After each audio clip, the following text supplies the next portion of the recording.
Are you wondering what the heck is the difference between the Canon XF400 and the Canon XA50? In this video, I'm going to talk about the differences and similarities between these two cameras if you're in the market for one, or if you have one and you think instead of getting double XA50s or double XF400s, could I get one XF400, one XA50, and then have those to complement multicam shooting? Or there's other lower priced models of this. There's the G series, which is in the past used to be just the same as these without the handle. I'll go through all that and I'll show some test video clips in this video. The similarities, same lens hood. I took those off, I stripped them off. Same XLR handle with two XLR ports. It's the same handle. You can swap the handles, they work exactly the same.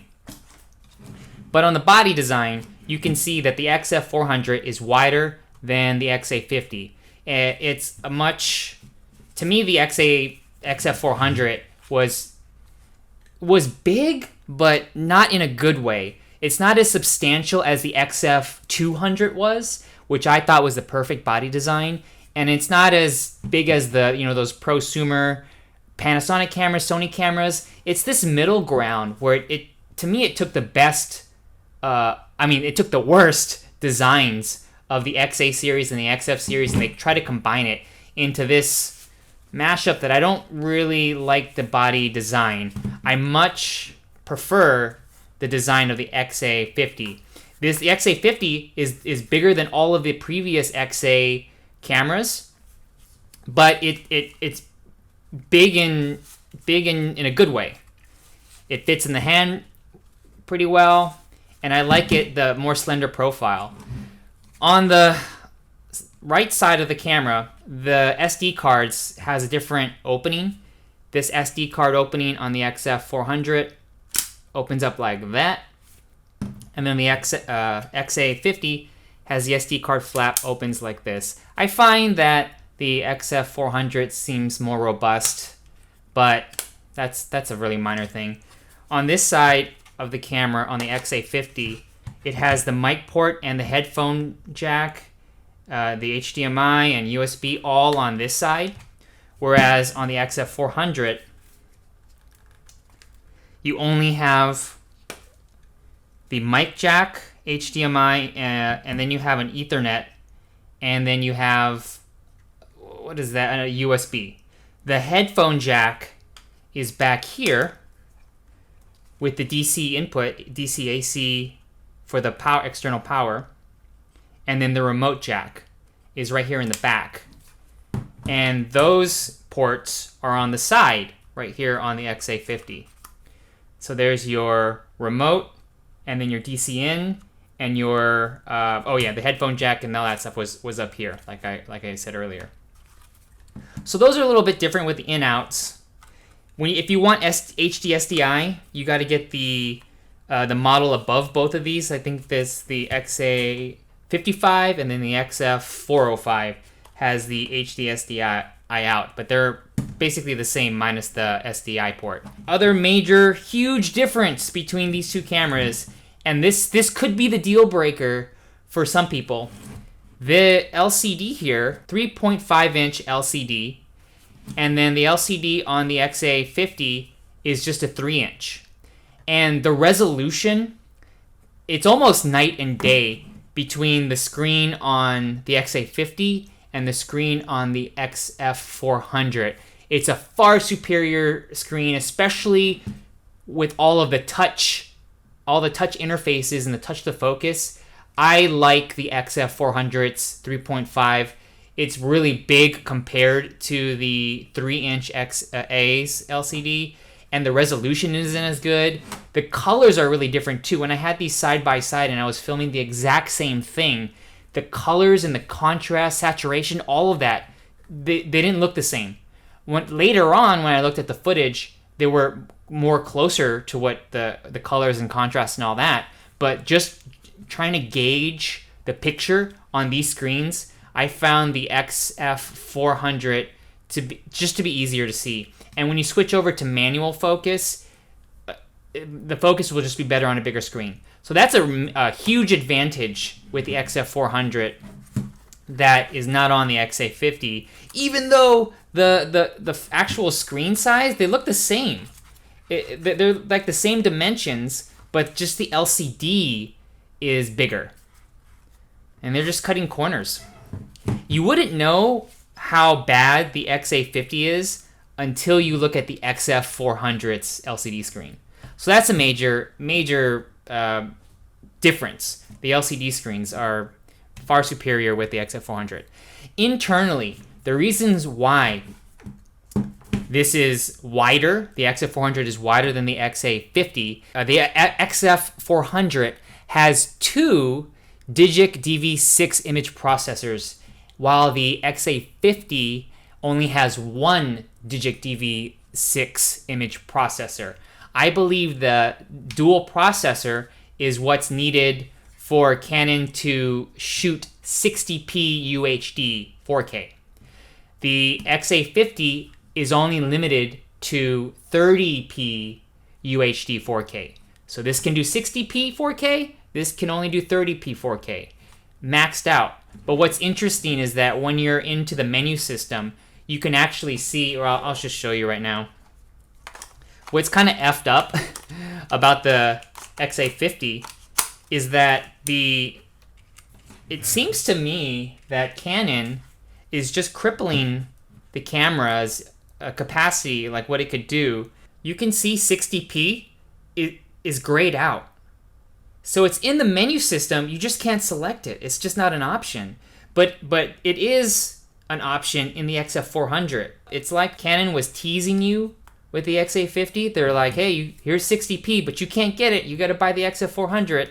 Doesn't make sense to me why they would just have it in the menu system, leave it in there when you can never use it. Because I think that you need the two Digic 6 image processors in order to shoot 60p 4K. And I believe that's why there's also an air intake. It just consumes more power. And that's a big con with the XF400. The XF400 is almost double the amount of power consumption as the XA50. This is the XA50's AC wall adapter. Here's the size of it. Fits in my hand. Here is the XF400's wall adapter. It's almost double the size. When you purchase these cameras, the XA50 comes with this smaller battery. And these work across all of the XA cameras. So if you had the first XA10, the same batteries, same exact batteries. So it comes with this one, but the XF400 ships with their bigger battery here. That's double the size. But it's the same power consumption when you have this bigger battery on this bigger, more power-consuming camera. When you use these bigger batteries, I popped it in on both of them. I think the runtime was about around 65 minutes-ish, or 65 minutes, under an hour on this one battery, shooting the highest 4K 60p, and then or 30p. And then when you pop the same exact battery on the XA50, you get almost double the runtime, the power runtime. So with the same, you can carry less batteries with the XA50 than with the XF400 for the exact same footage. And it's not that the power consumption is different depending on what frame rate you use. So if you switch to 4K UHD 60p, it's the same power consumption as 1080 30p. It didn't matter what resolution you were shooting at. It would suck the same amount of juice out of the batteries. So as far as the efficiency of power, it goes over to the XA50. When it comes to the autofocus is exactly the same on both of them. They both have dual pixel autofocus. They both have the really cool manual focusing guide. I did another review on the XF400 that I went into all these features, so I'm just going to skip over that in this video, and I'll link below the XF400 review. But that's an autofocus. This is the best autofocus camcorder I've used, and the XA50 is just as good. Now going back to the frame rates and codecs. These cameras are the only cameras that can shoot Canon's XF-AVC. The XF-AVC codec is 160 megabits versus the MP4 codec, which is 150 megabits. No other camera below these two can shoot XF-AVC. So the G series cameras do not shoot XF-AVC. And I was wondering what the difference was. Previously, I said that the XF-AVC is a more robust post-production friendly codec, and it is. But then I did a test of XAVC versus MP4, and I didn't really notice a huge difference between the XF-AVC and the MP4. I tried to push, I put a LUT on the footage, and I tried to push the exposure, and I just noticed some minor differences where that extra 10 megabits might have added more strength to the image. But if you expose properly and your focus is good, I don't think you're really going to be able to tell the difference between the XF-AVC codec and the MP4 codec.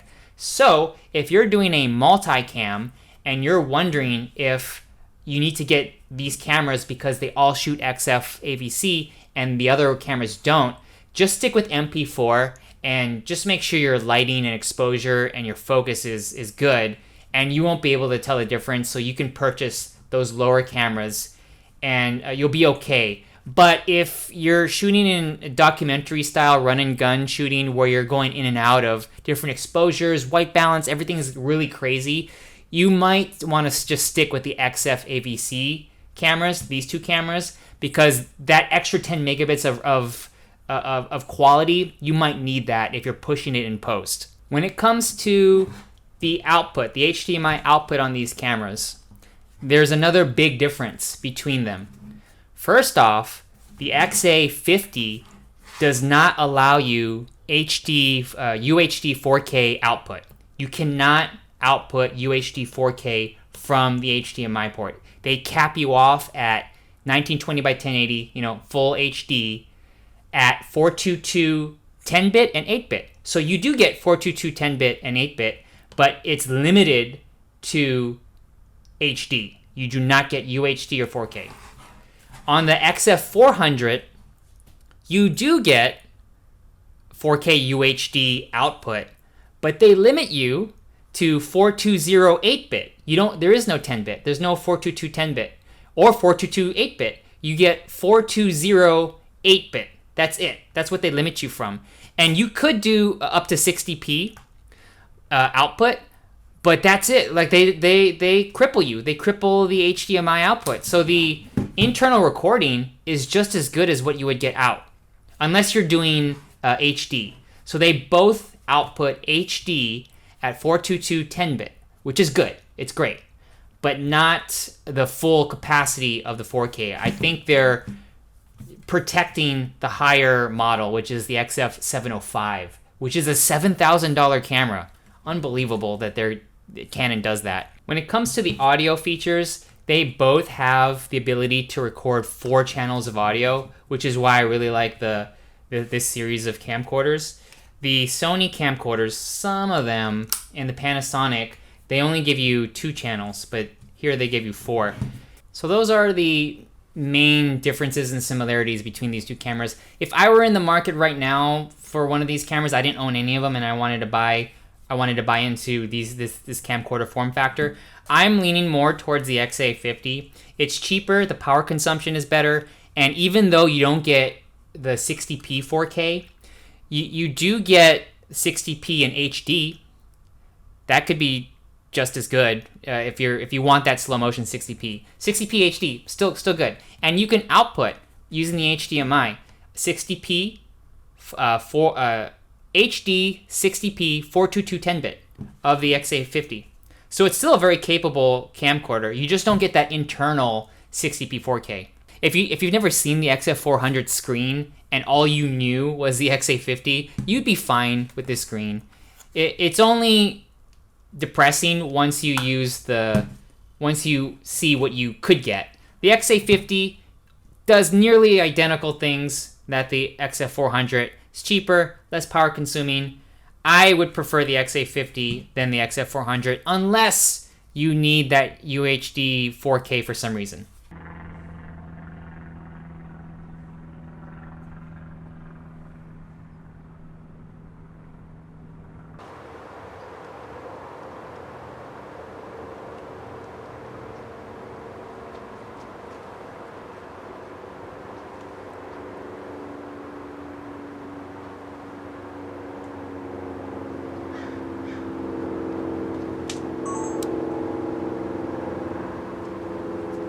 I'm filming in XF-AVC.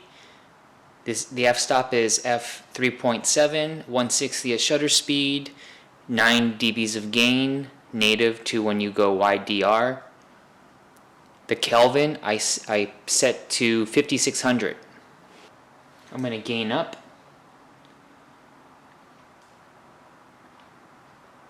Gain up to 18 dBs of gain. Gain up to 18 dBs of gain.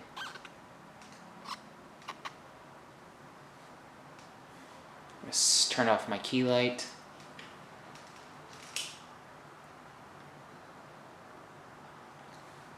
Let me gain up all the way. Let's see how far this goes.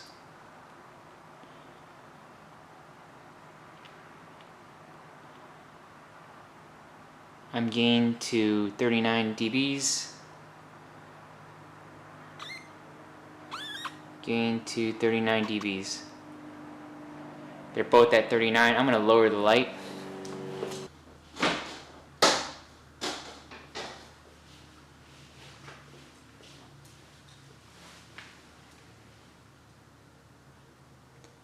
$39 dBs, max dBs of gain. You would never go max. I think you would go back down to 28. Let's go to 28 dBs of gain. Going down to 28. Both cameras are at 28 dBs of gain.